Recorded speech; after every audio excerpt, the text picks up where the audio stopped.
During and in the time since the conflicts of the first half of the 20th century, architecture in England has lost connection with the deep philosophical meanings which had sustained a thread of consistency in civic life from the earliest times.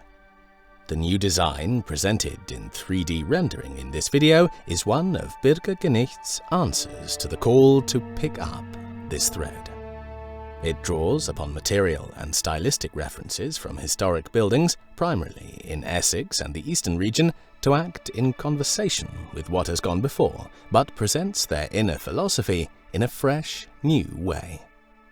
The temple here is intended as a civic space and columbarium for the respectful deposition of cremated remains. We approach the temple along an axis pointing to the celebrated Romano-Celtic temple complex at Harlow, Essex. The first part of the design proper that we reach is the circuit drive. This is designed to carry hearses to the door of the temple. Beyond this, there is a precinct square for civic gatherings. The pavement of the square references the dancing pavement at Salton Hall in Shropshire, which preserved the choreography of the Dance of Harmony in William Shakespeare's play, As You Like It. There are 8 dancers. This also connects to the Renaissance game Uranomakia, which taught students about heavenly harmonies in astronomy and mathematics.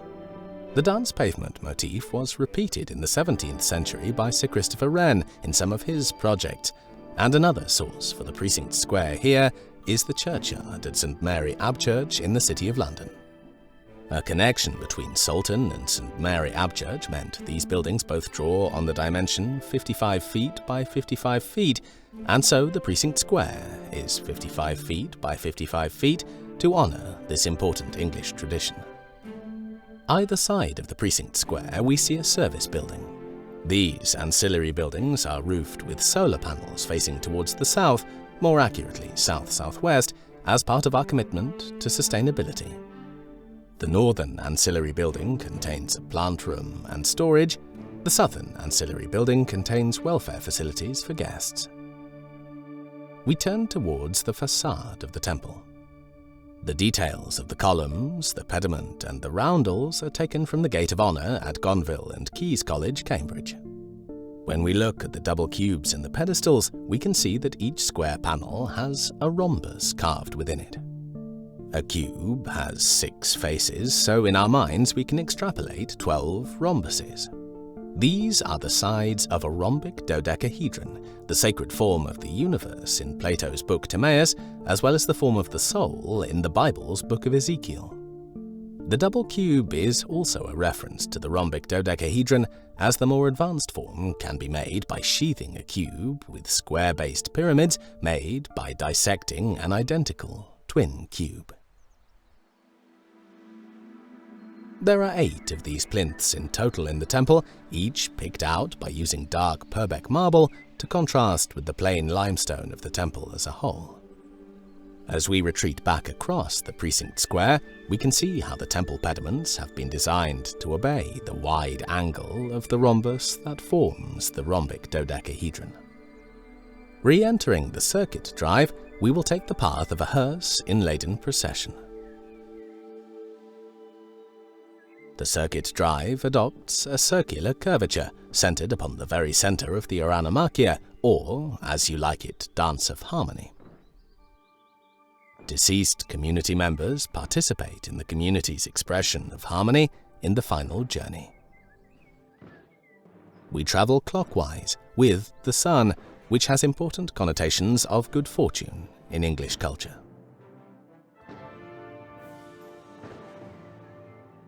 We enter the cover of the temple's main portico through a triumphal arch. The side, pedestrian portals of the triumphal arch have triangular arches, like the west door of the Anglo-Saxon church in Colchester, and of course the angle used is the narrow angle of the rhombus of the rhombic dodecahedron. Above these there are Gate of Honour roundels. Each of these roundels has an 8-petaled flower, which represents the Dance of Harmony. Passing through the arch, we see how the floor beneath this square canopy is a chessboard. As people move across the board and into the temple, they are transformed and spiritually elevated, just as pawns transform crossing the chessboard. Looking up, we see how the wooden coffered ceiling matches the geometry of the floor. Flanking the bronze-clad main door to the temple, there are two niches, topped by two round windows with translucent stone glazing. These round windows connect with a long tradition of English building involving courthouses in Oxford, Shropshire and Staffordshire, eventually influencing the design of the Capitol building in Washington, D.C. We enter the temple. We are now standing in the temple Columbarium. A columbarium is named after a dovecot. The niches are called loculi, and these store the portrait sculptures and urns of ashes memorializing the dead. Each wall has 128 family-sized loculi, making a total of 256. This temple draws heavily upon ancient Roman traditions, and Roman columbaria are always exceedingly tall. There is a reason for this.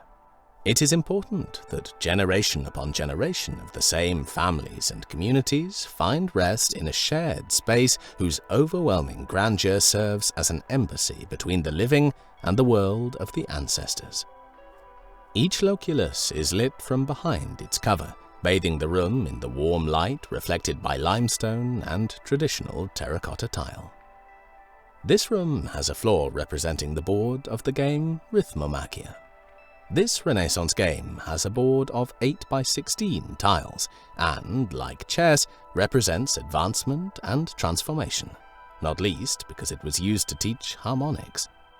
The coffered ceiling matches this geometry, as do the columbarium loculi. The temple columbarium, as a volume, is a double cube, again referencing the rhombic dodecahedron. Double cube rooms are an important traditional feature of English architecture, and a famous example is Inigo Jones' banqueting hall at Whitehall, which measures 55 feet by 55 feet by 110 feet. The much smaller example here has a short measurement of 24 feet, an astronomical number.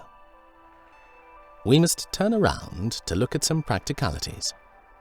The function of the two round windows facing west is to create a little light raking across the surface of the loculi to enhance the texture of the stone and tile work.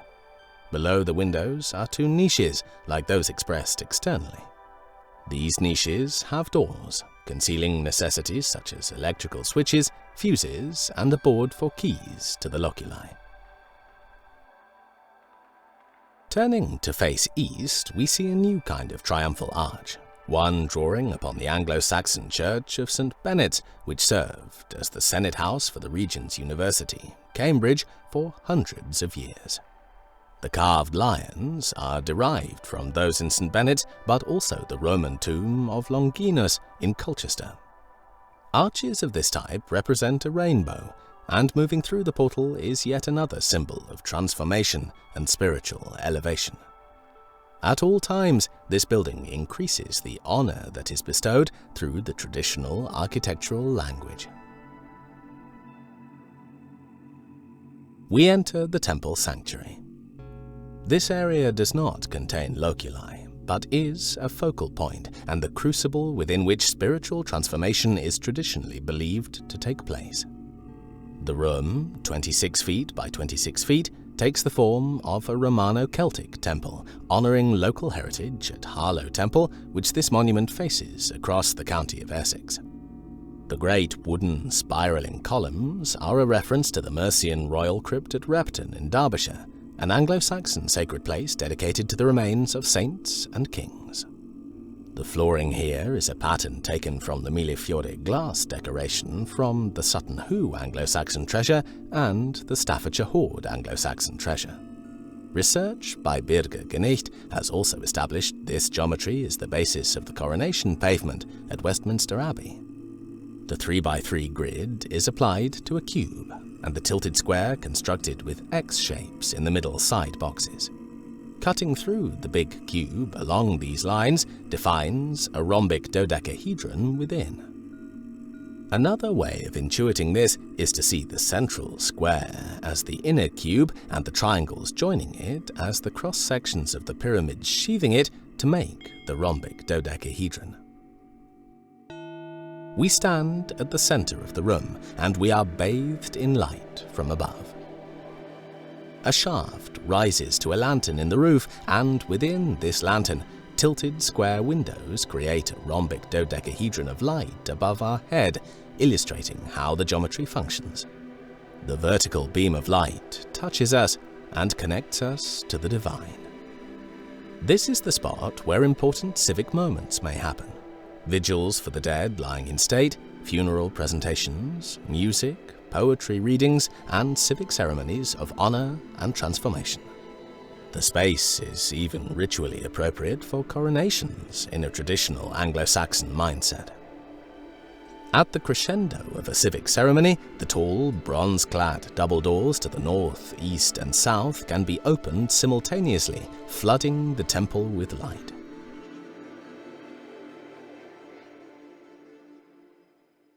Avenues lead through a formal garden of remembrance out into an increasingly naturalistic, free-form, and wild burial landscape.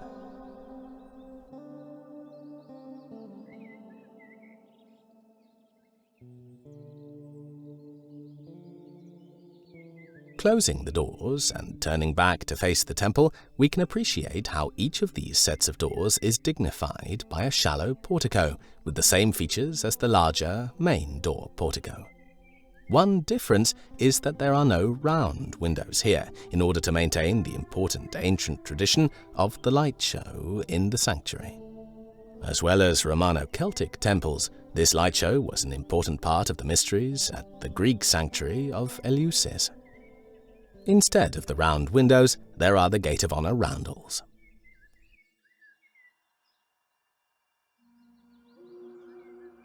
From this vantage point, we can see how the loculi of the Columbarium are expressed externally as shallow insets.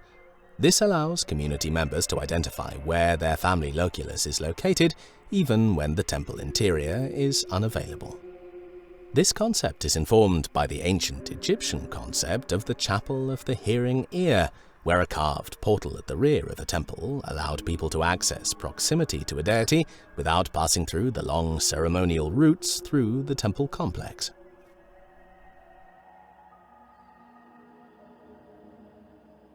Within the portico is an inspection hatch, which we will enter.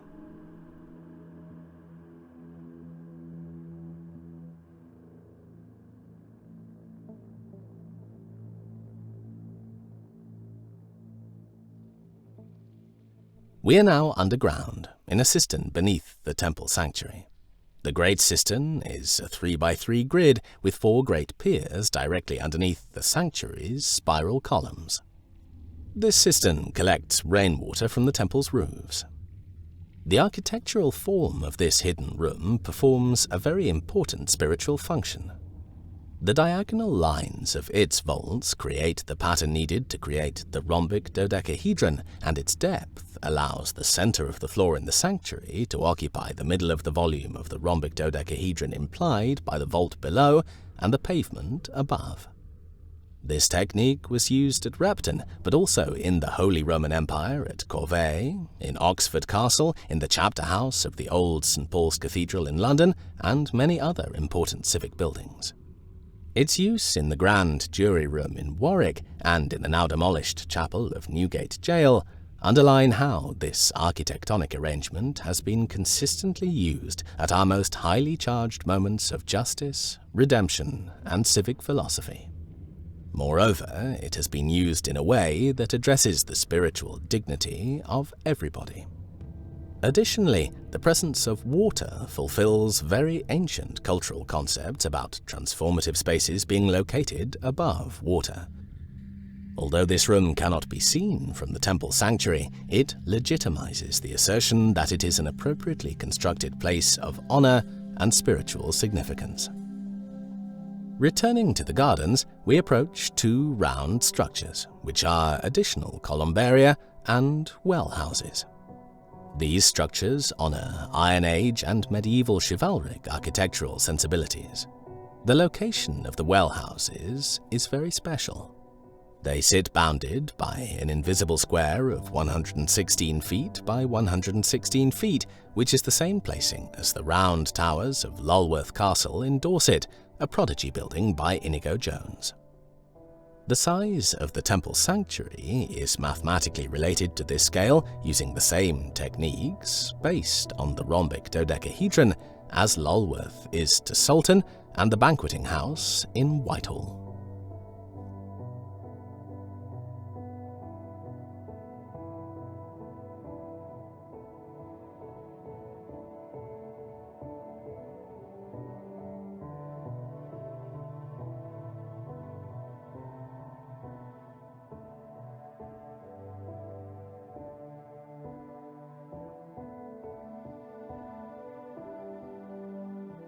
Entering a well house, we see a well with a grate and a pump, which is used to draw water from a conduit connected to the great cistern. This allows the community to become intimately involved with the process of the renewal of life amid death, as they can tend to the gardens of remembrance using special water drawn in a special way from a special place. The role of sacred wells in cultures of the British Isles is of the first rate in significance, both historically and in the spiritual and emotional lives of people today. The connection between the main temple and the well houses created by the supply of water bonds these buildings into a harmonious community. The interior is a hexagonal prism, like the towers at Bodiam, Lulworth and Rupera castles. 5 sides have niches, 5 across and 5 up, making 25, and a total of 125 in each well house. The niches total in powers of 5, in the way that the niches in each main temple columbarium wall also total up according to powers of 2. As we exit the well house, we see a beautiful corner view of the temple sanctuary.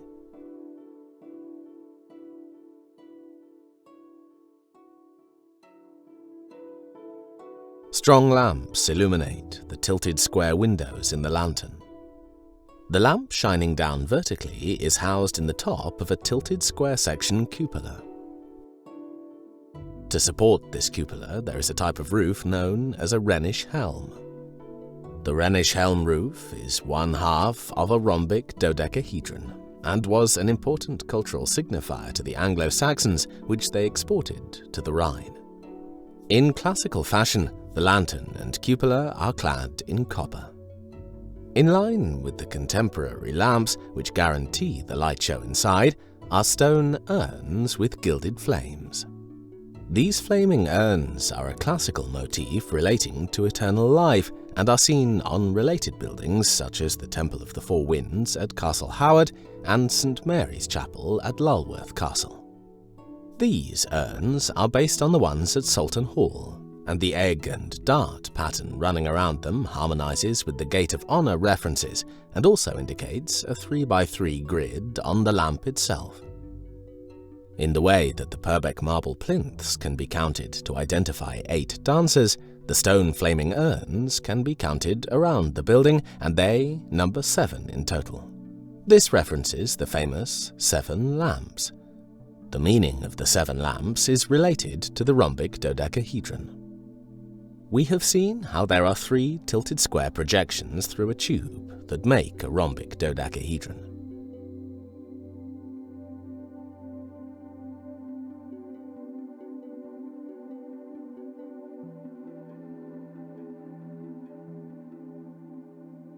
The rhombic dodecahedron can also be made using regular projections through an octahedron.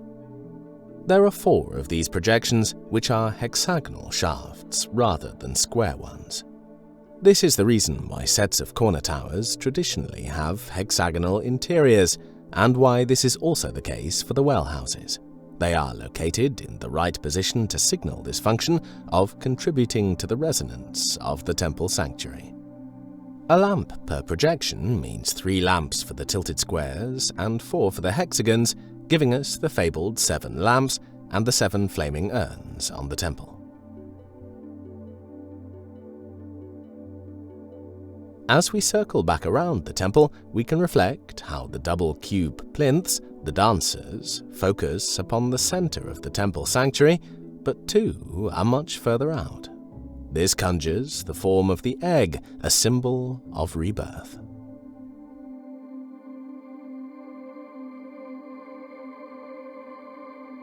Rejoining the circuit drive, we may take the path of an empty hearse clockwise towards the entrance of the complex. There is a turning space to allow maintenance and emergency vehicles to get close to the temple using the less ceremonial part of the drive. There are 2 access points bounded by the drive. One is for a conduit to the cistern to allow for fire engines to access a supply of water in an emergency.